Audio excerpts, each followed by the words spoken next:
I think we just have a few opening remarks. I want to explain a little bit about the overarching concepts and especially some of the entryway. Those of you who saw the letter size, print size prints on each side as you're coming in, so those are African masks. And so I just want to kind of get ahead of maybe a question that might arise as to like why are those there when this is ostensibly a show that also is platforming and centering Central American topics.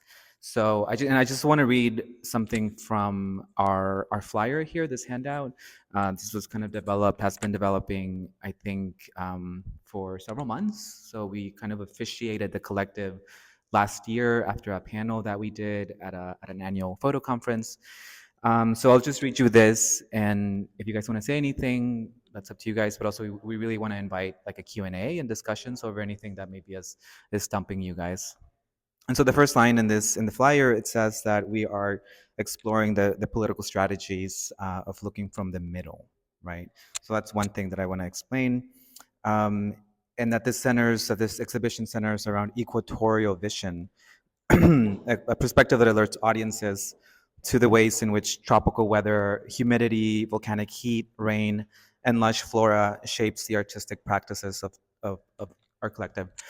So I think one way that I'm thinking about our sort of manifesto and our kind of conceptual agenda is that looking from the middle also is a way of extending a kind of coalition to a kind of like a lateral and a sort of horizontality in the literal geography of the earth. So for me, that really, it became important, for example, to embed myself in like where I am geographically, and we can kind of go down the line, or I can tell you guys where each of us are situated in. I'm in Richmond, Virginia.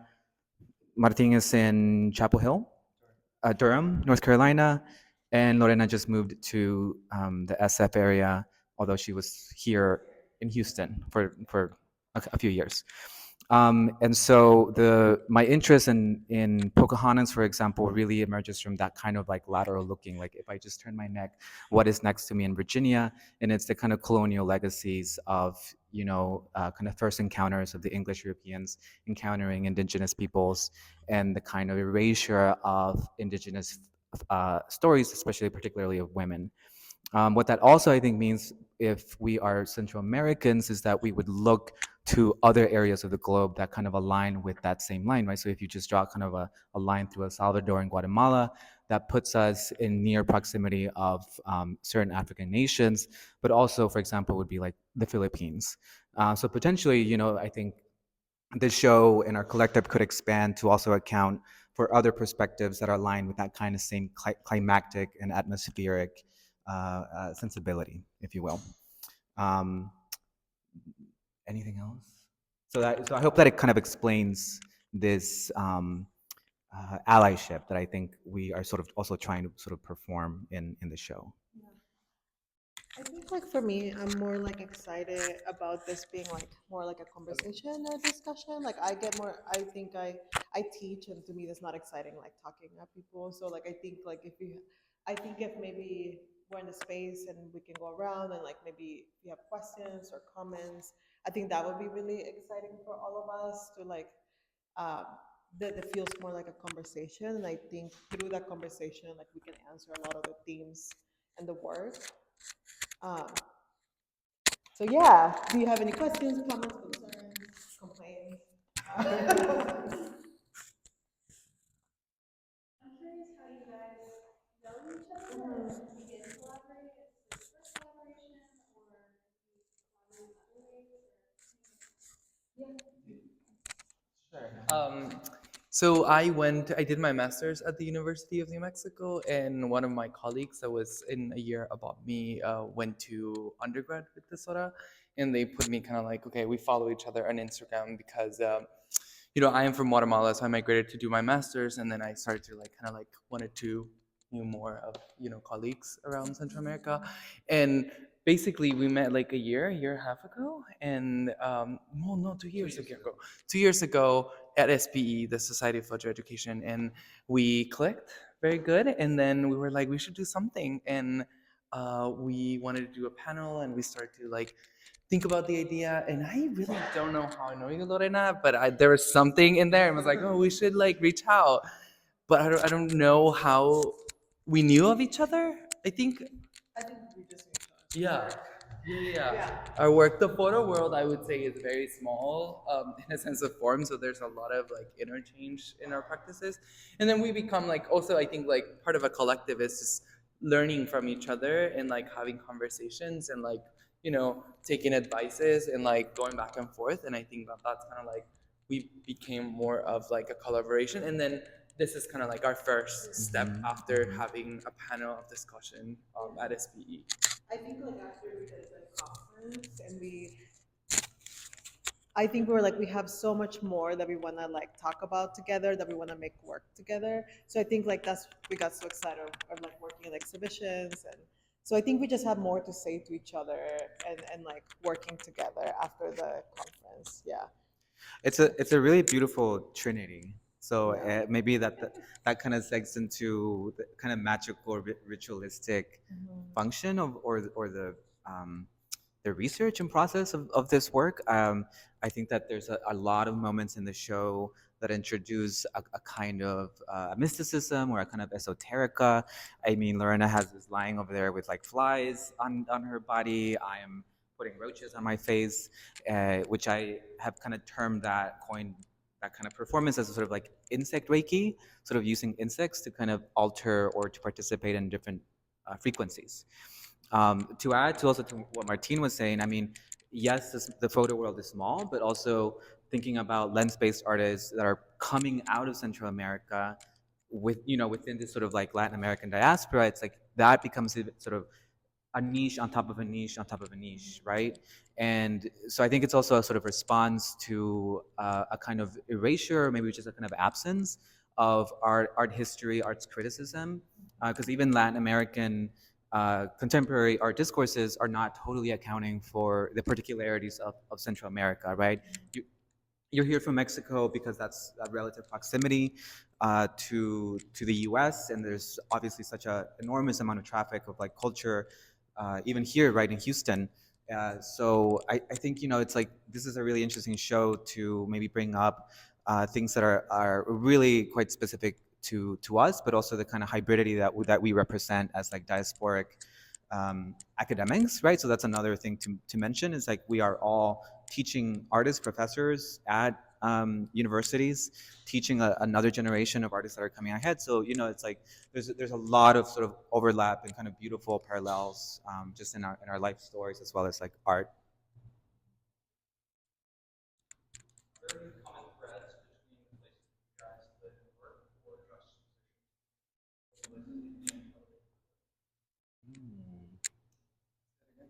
Any common threads of where we live and work, right?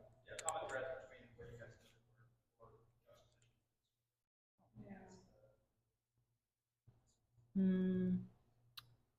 I mean, we've been discussing this trip like the immigrant enclaves lack of presence of I mean this HEB that's like here, it's enormous. I've never like Virginia does not have an HEB. um, Martin had no idea. Martin had no idea what an HEB is, right? So I mean that's something that I think also is maybe filtering into this work. It's like, well, what is the support network that we have locally, but then also how do we transcend those like physical geographical boundaries, right? And that kind of gets back to the statement about looking from the middle, that so much of our notions and definitions of belonging and relationality is based on like nation or the statehood. We're in the same state, we're in the same country, but so what does it mean if we recast that net, right? So that we transcend the arbitrary Locations. arbitrary locations that we're Yeah. in. And I think like that's where I like my work is very layered. Like I've been making this very layered work, and that's why you see a lot of like the vinyl with some of the photographs in the front. And I was like born in El Salvador. I migrated when I was 14 to California, and I moved around a lot, like for different jobs, like school. And I always talk about like like one thing that we a common thread that happens a lot when you have migrated, but especially displaced because of war, like you think a lot about belonging. And so when people ask you where are you from or where's home, that can be complicated if you have lived in like 6, 7, 8 different places. So in my work, I'm constantly thinking about this idea of belonging and home as being deeply layered. So like my photographs have things that have to do with California or Houston or Cincinnati or Minnesota. And like, so to me, this like, I'm not thinking specifically of one singular location. When I'm thinking about ideas of home and belonging, I'm thinking how where all those things collide and sort of and sort of make a representation of like what has made me, what has like shaped me. Uh, yeah. Yeah. Yeah, well, I mean, in that no, like I do not function the same way in that kind of like form because I migrated when I was 24. I don't know. I moved for my master's, so I at this point I don't remember. But so my work, if you see most like the pieces that are mine are studio based. So I work a lot in my studio, and the ones that are not studio based is when I go back home and I make work. So I do move between going back now when I have time and like put myself into the space again, and I like kind of like recharge, create new things, and then build all like bring all of that, even materials or just things, and I go into my studio and I work. So I function a bit differently, but I basically grew up my adult life in Guatemala, so like to me is a different mode of like working now. Of course it might change because it's slowly becoming getting to the same kind of like middle. Yeah, and I mean, and now that we're on it, just to explain also, or to add to my own right origin story, is I'm a dreamer. I immigrated as a kid. I was undocumented. I came with a coyote when I was 6. So I am very assimilated into the U.S. culture. I have not, immigrated in 1996. Didn't return back to El Salvador until 2018, when all of this, like the Trump administration was threatening the TPS and some of the asylum protections that we had received. So I think we all each also represent very different kind of immigrant stories in the U.S. Right? It's like and some of those differences, I think we also are special. They're like really beautiful to have this sort of plurality of voices, even though we are each from this very particular kind of space in the world. But it's, I think, again, as I was saying, it's like challenging those notions of like that this is what you should do. Sometimes when I show this work, for example, with like Pocahontas, I got this question from my curator, more of a comment that she was like, "Oh, it's surprising, that as a Salvadoran, you're not really making work about El Salvador, right?" So also, I want to challenge that notion that like stay in your lane, right? And that I think this is very true, or very something that I would like white Americans to also embed and learn from, right? It's like just because you're white doesn't mean that you cannot make work or think about the spaces in which you are in, right? It's like I think we need to challenge that sense of restriction. Mhm. I'm so interested in how you guys are working in 3 different locations.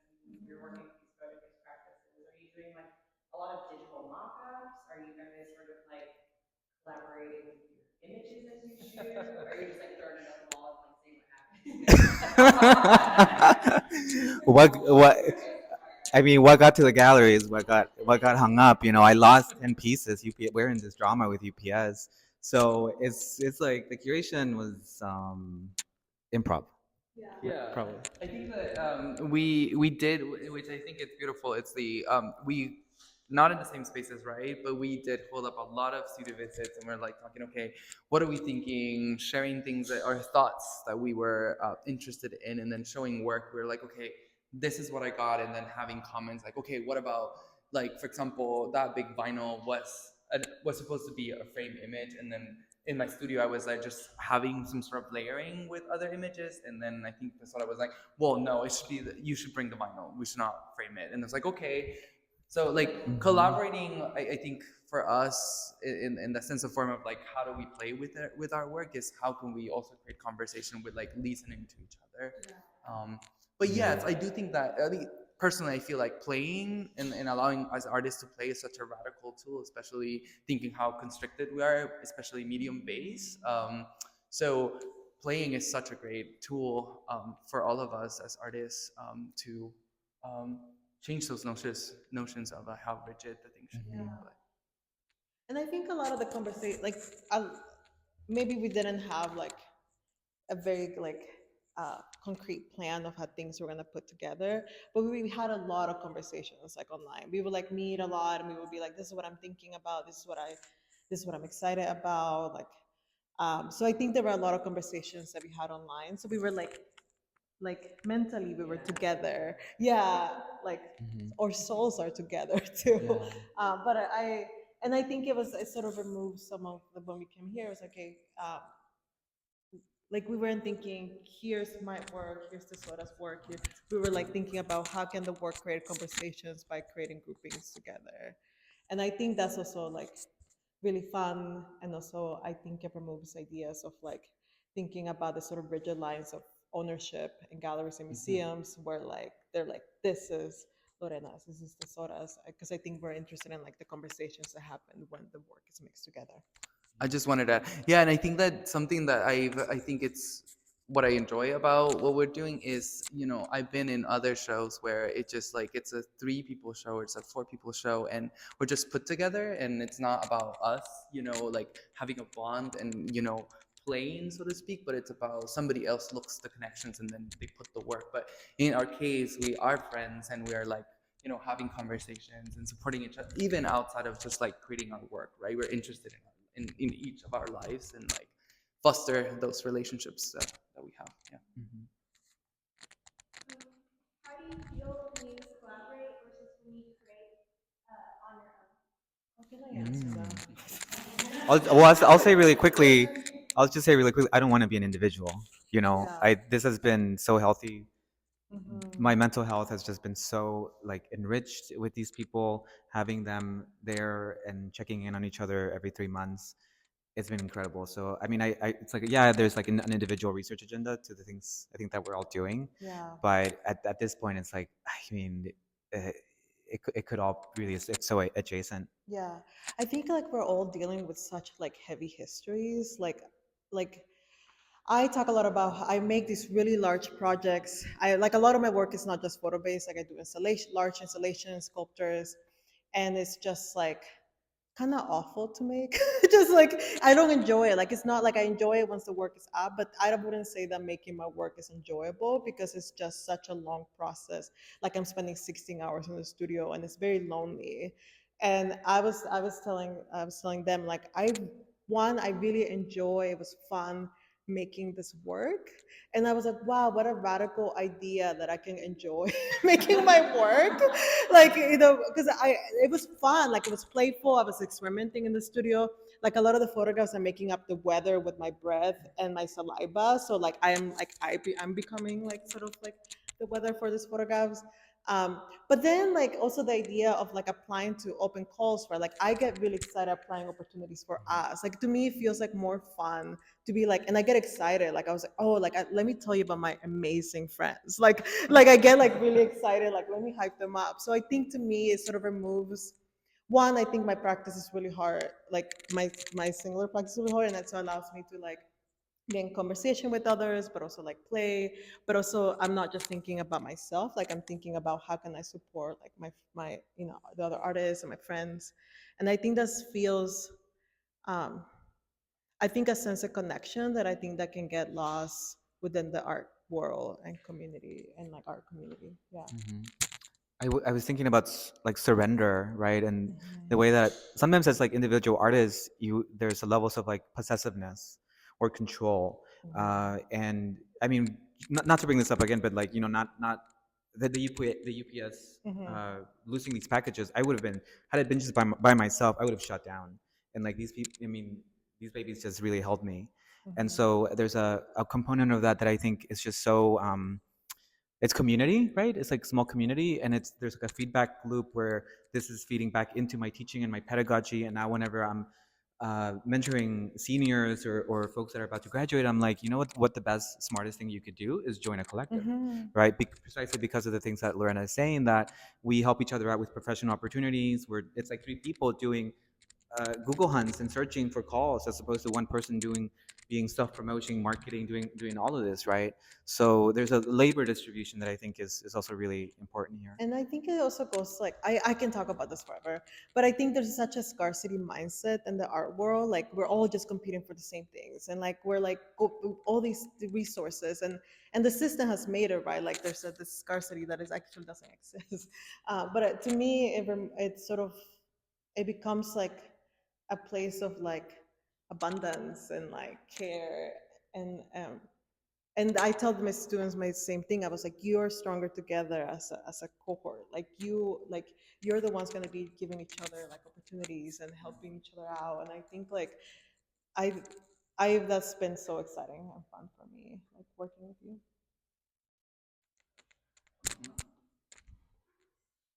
Just a comment and I guess a question too, and I'm not sure, right, because your work isn't labeled, but there seems to be both a very personal viewpoint and then one that is really out there in terms of the environment. So just talk a little bit about that in terms of your perspectives and how it works, because you all seem to have that a little bit, if I'm thinking about these the right way.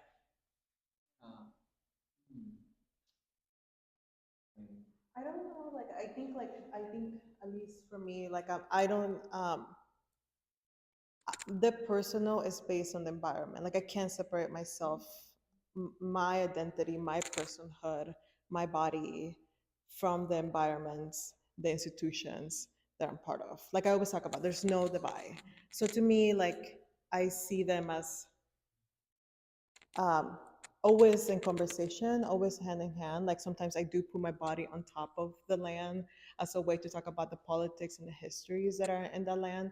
Like this lemon is not just a lemon, like like it's in this is this farm and like that it belongs to my dad and like and that is in in his family. So like and thinking about the politics of the land and how much the war in El Salvador was tied to like ownership of land, who gets to like own land, who gets to like so I think to me it's all connected. Like thinking about like you thinking about Virginia, like you're like I am here and I'm part of this sort of like colonial history. And so like I think we all I don't know I don't want to speak for all of us, but I think we're thinking about it.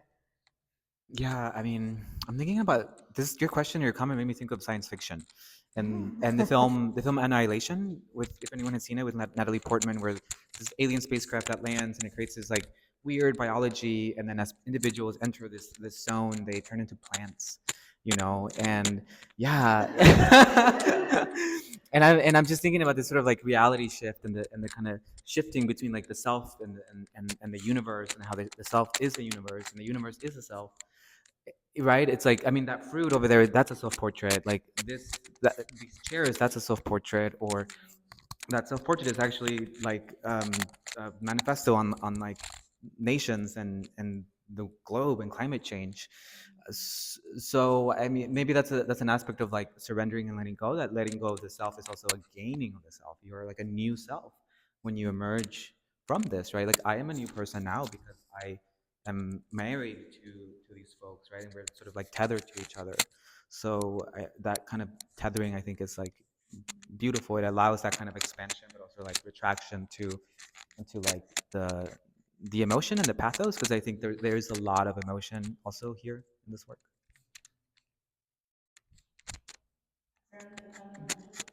Thank you. Thanks, y'all.